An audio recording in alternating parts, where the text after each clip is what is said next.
17th, 1950, a seemingly ordinary night in Boston. Beneath the surface, 11 men, driven by greed and ambition, pulled off the crime of the century, one of the most meticulously planned robberies in U.S. history. In less than 35 minutes, they would vanish with over $30 million in today's money. This is the story of a heist that shook the nation, a story that inspired one of the most successful movies in Hollywood, an operation that would later crash down, all because of a single man with a grudge. This is the story of the Great Brinks robbery, the real Ocean's 11.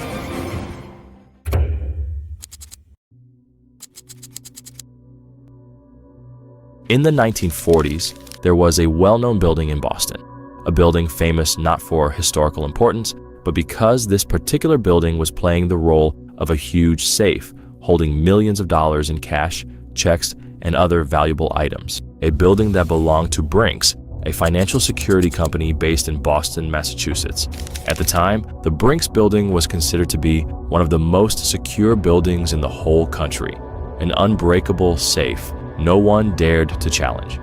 However, someone wasn't quite convinced. Anthony Pino, a career criminal known for his petty thefts in the North End of Boston, started to flirt with the idea of breaking into Brinks. In 1947, after months of gathering intel about the building, he realized he wouldn't be able to get the job done on his own. He needed a team, but not any team. He turned to Joseph McGinnis, a legend in Boston's underworld, a man who commanded respect and knew the city's dark corners like the back of his hand. They needed muscle, so they brought in Joseph Specs O'Keefe and Stanley Gusciora, tough guys who could intimidate anyone. Vincent Costa, Pino's brother-in-law, serving as the lookout. John Banfield, a trusted man of McGinnis, would be the getaway driver. To round out their team, they recruited James Ignatius Fearty, a master of armed robbery, with the addition of Adolph Maffei, Michael Vincent Keegan, Thomas Francis Richardson, and Henry Baker. 11 men, each with their own skills and motivations, united by a shared hunger for a fortune that seemed impossible to obtain. Once the task of assembling the crew was complete, Pino needed a plan. He knew that this could take months to figure out, but he and the team had all the time in the world. The crew's plan needed to be perfect, a quick in and out with no evidence behind. But a perfect plan must involve carefully executed steps, from observation all the way to reliable alibis. The months leading up to the robbery were a blur of careful planning. Pino studied the schedules, the shipments, the daily routine, even the way the lights flickered on and off. His biggest challenge? The money was on the second floor, guarded by 5 locked doors. But Pino had a plan.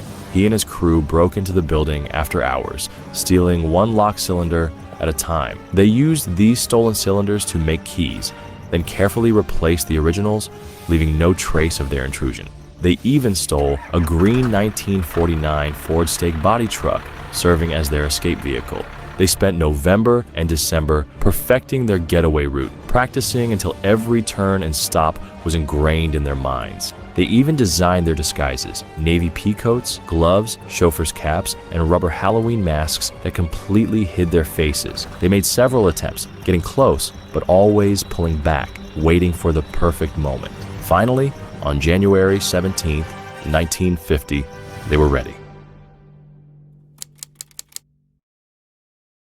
The crew met in Roxbury, loaded into the truck, and drove towards their target. Inside the Brinks depot, the crew moved with precision. They forced the employees to the ground, tied their hands, and taped their mouths shut. In just 35 minutes, they had emptied the vault, filling bags with $1.5 million in cash. They vanished into the night, following their carefully planned escape route. Costa fled in a stolen sedan. Geegan established his alibi. Pino and Fearty quickly disappeared to create their own, and Banfield disposed of the truck, leaving no trace of their crime. They had pulled off the perfect heist, or so they thought.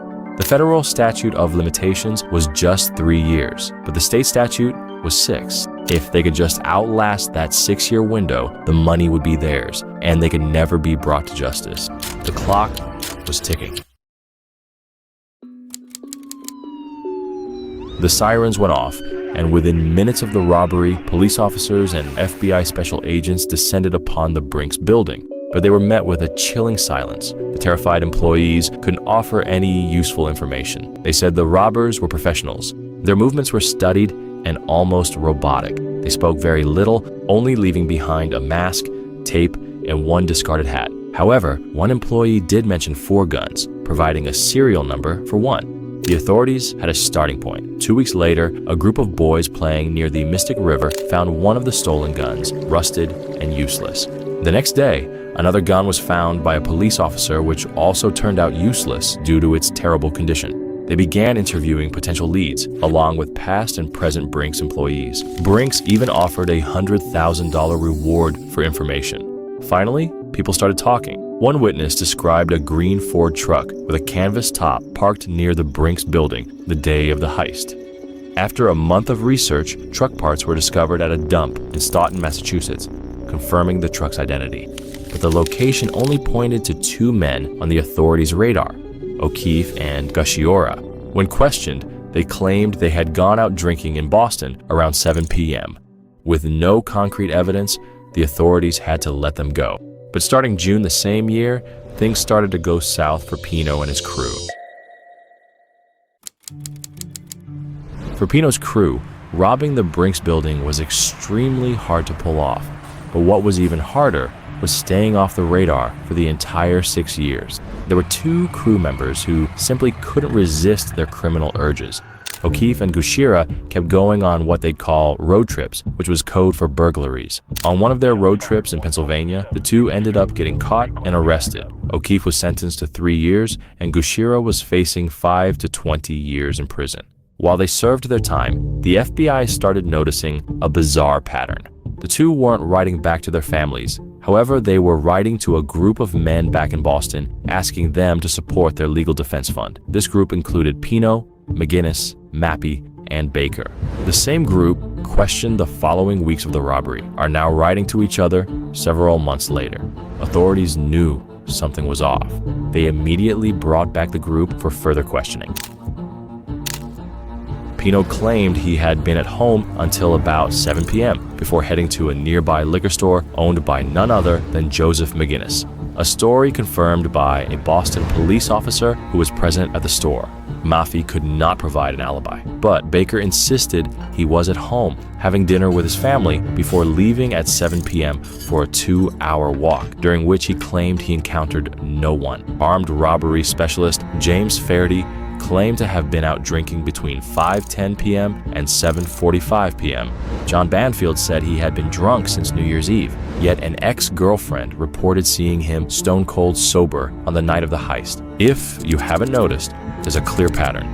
Around 7 p.m., each suspect had independently decided to change locations, making their whereabouts murky during the critical window of 7:10 p.m. to 7:27 p.m., the exact time of the heist. In prison, O'Keefe and Gushira remained calm, revealing nothing to anyone. On November 25th, 1952, a federal grand jury convened to examine the case, as the federal statute of limitations was rapidly approaching its end. Authorities hoped this grand jury would elicit information from witnesses or the suspects themselves, but the jury had nothing of concrete to work with. By January 1953, 3 years after the heist, the jury concluded there wasn't enough evidence to arrest anyone. Pino's crew were safe, but they still had 3 more years to go. 3 years felt like 3 decades for the crew. Over the next year, O'Keefe would go in and out of jail. Each time he contacted the same group of men, pressuring them for financial help. Each time the men grew more and more sour. The air in Boston was thick with tension. March 1954 marked O'Keefe's return, and he wasted no time reuniting with the other suspects. 2 months later, O'Keefe, with a partner in tow, pulled an inexplicable move. They kidnapped Pino's brother-in-law, Costa, holding him captive in a hotel room. 2 days later, following the payment of the ransom, they let Costa go. During police interviews, everyone claimed ignorance, but one thing was crystal clear. O'Keefe had become a liability, and he needed to be dealt with. On June 5th, 1954, O'Keefe found himself at the center of his first assassination attempt. a suspicious car approached. Sensing danger, he instinctively slouched in his seat, narrowly dodging bullets that shattered the windshield. This was just the beginning. Just 2 days later, the second assassination attempt unfolded. This time, O'Keefe was shot in the chest, somehow managed to survive. Realizing the mess he was in, he made the decision to flee Boston. However, his escape was short-lived, as he was arrested for possessing a firearm. Violating his parole, he was sentenced to 2 years in prison. Pino knew that having 10 associates would eventually hunt him down. In January 1955, getaway driver Banfield died of natural causes. 1 down, 10 to go. While authorities felt they were rounding up the suspects, they still had not located any of the money. But they saw the tension within the group as an opportunity to get someone to talk. In prison, O'Keefe was still writing letters to other suspects demanding financial support. With each letter getting ignored, his frustration grew. The clock was ticking. FBI agents, relentless in their pursuit, repeatedly visited O'Keefe, hoping to crack his silence. By December 1955, a shift occurred. O'Keefe's disdain for his former accomplices grew. On January 6, 1956, O'Keefe sat down with the agents and uttered the fateful words. "All right, what do you want to know?" Pino and his crew had waited 5 years, 11 months, and 20 days. They were just 11 days away from claiming the money as theirs. 11 days. On January 12th, the net closed in. Baker, Keegan, Maffei, Costa, McGinnis, and Pino were all apprehended. The following day, a Suffolk County grand jury issued indictments for the entire crew, using O'Keefe as their star witness. Faherty and Richardson fled, becoming fugitives on the FBI's most wanted list. But their escape was short-lived. They were caught hiding in a Dorchester apartment. Gushira was transferred to a Massachusetts prison. On July 9th, he slipped and hit his head in a cell, dying a few hours later. 2 down, 9 to go. The trial of the remaining men started in Boston on August 6th. Each was sentenced to life imprisonment for armed robbery, with additional sentences ranging from 2 to 10 years for conspiracy, theft, and breaking and entering. O'Keefe was the only one to plead guilty. He received a more lenient sentence of just 4 years. 11 down. But there's one question we haven't answered yet. Where is the money? On June 3rd, 1956, a man suspected of circulating counterfeit bills was apprehended by police in Baltimore. During the search, officers discovered over $1,000 in his possession. However, the investigation deepened when they found nearly $4,000 hidden in his hotel room. Among the cash recovered, police matched the serial numbers of $4,635 to those of the bills stolen in the infamous Great Brinks robbery. Under pressure, the man revealed the name of his associate, known as Fat Joe. Authorities swiftly tracked down Fat Joe, leading them to a concealed metal container hidden behind a wall panel. Inside this container lay piles of cash, totaling nearly $60,000, identified from the Brinks heist. Much of the money was found in a state of decomposition. Despite these discoveries, over $1.1 million of the money stolen has remained missing to this day.